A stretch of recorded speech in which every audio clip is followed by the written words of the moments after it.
A property manager's job is to create the greatest net income while preserving the integrity of the property. A CAM license is required when managing more than 10 units in an association or the budget is more than $100,000. Thematic image promotes unique features in a property.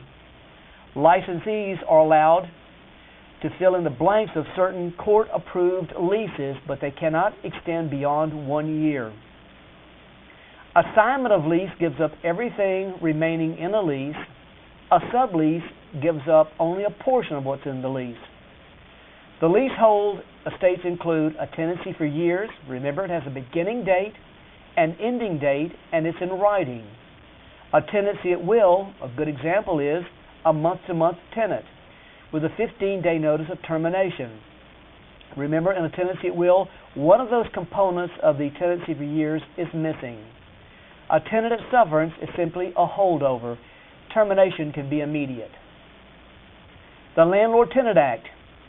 Deposits can be placed in either an interest-bearing or non-interest-bearing account.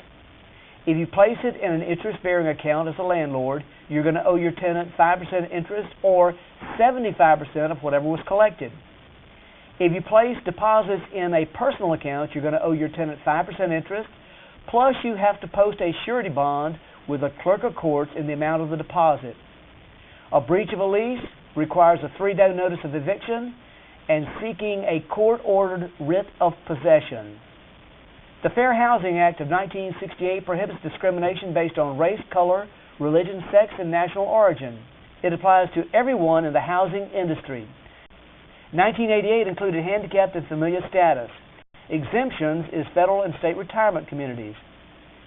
ADA, the Americans with Disabilities Act, prohibits discrimination in commercial and public accommodations regarding handicapped persons. And that ends our review in Chapter 18.